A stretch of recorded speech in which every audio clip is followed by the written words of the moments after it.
کسی خاتون نے بھیجا ہوا تھا فوریکس کرنسی کی ٹریڈنگ کے حوالے سے. وہ فرماتی ہیں کہ میں یہ کام کرنا چاہ رہی ہوں تو اس میں مجھے جو شبہ ہے وہ یہ ہے میں ایک کرنسی کو دوسری کرنسی کے بدلے جب خریدتی ہوں تو اس میں جو فرق ہے تو ظاہر ہے وہ اس میں ڈفرینس ہے کافی بڑا, تو یہ سود ہے؟ نہیں, جب جنس بدل جاتی ہے تو پھر وہ سود نہیں رہتا. مثلا اگر آپ روپے کے بدلے میں روپے خریدیں تو وہ اس میں جو کمی بیشی ہوگی وہ سود ہوگا. اچھا, یہ جو کرنسی کا کاروبار ہو ایک رہا ہی کرنسی ہو تو ایک ہی کرنسی ہو, جب یہ مثلا جب یہ رمضان آتا ہے یا عید کا موقع آتا ہے تو نئے نوٹ بک رہے ہوتے ہیں. بالکل. تو یہ نئے نوٹوں کا جو کاروبار ہے اس میں وہ ہر 1000 کے اوپر کچھ ایکسٹرا پیسے لے رہے ہوتے ہیں. ٹھیک ہے. تو یہ تو سیدھا سیدھا سود ہے. اچھا, ٹھیک ہے.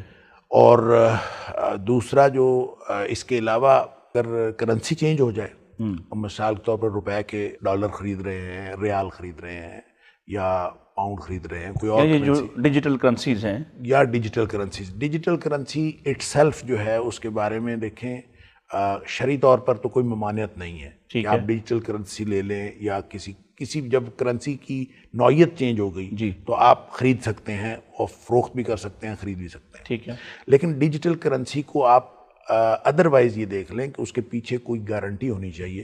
اگر اس کے پیچھے کوئی گارنٹی نہیں ہے تو وہ بہت بڑا دھوکہ ہے. صحیح. لہٰذا دھوکے والے کام میں, غرر والے کام میں شامل نہیں ہونا چاہیے, اور غرر والے کام میں آپ پڑیں گے تو آپ کو کوئی بہت بڑا نقصان بھی ہو سکتا ہے. لہٰذا یہ جو جتنی بھی ڈیجیٹل کرنسیز کی شکلیں آ رہی ہیں ان میں اگر بیک گراؤنڈ پہ کوئی گارنٹی موجود ہو, کسی گورنمنٹ کی گارنٹی موجود ہو, کسی ملک کی گارنٹی موجود ہو, تو یہ دیکھیں مثال کے طور پر جو آن لائن کرنسیز ہیں اس میں تو کسی نے ویب سائٹ ہی اپنی بند کرنی ہے نا, وہ بند کر دے, ویب سائٹ بند کر دے, بس سارا کہانی ختم ہو جاتی ہے. کیوں نہیں بند کرتا؟ وہ اگر کسی اس کے پیچھے کوئی بائنڈنگ ہوگی, کوئی دیکھیں ہم جو یہ جو نوٹ دیکھتے ہیں, پاکستان کا نوٹ, اس کے اوپر لکھا ہوتا ہے, وہ گارنٹی ہے اس کے پیچھے لکھا ہوتا ہے حامل ہذا کو بینک دولت پاکستان. حامل ہذا کو مثلا 100 روپے کا نوٹ ہے, اس کے اوپر لکھا ہوتا ہے بینک دولت پاکستان حامل ہذا کو 100 روپے مطالبہ پر ادا کرے گا. یعنی یہ رسید ہے, یہ رسید ہے. ٹھیک ہے. یہ ایک رسید ہے, کرنسی بن گئی. اس کے بیک گراؤنڈ میں گارنٹی موجود ہے بینک دولت پاکستان کی, یعنی اسٹیٹ بینک آف پاکستان کی.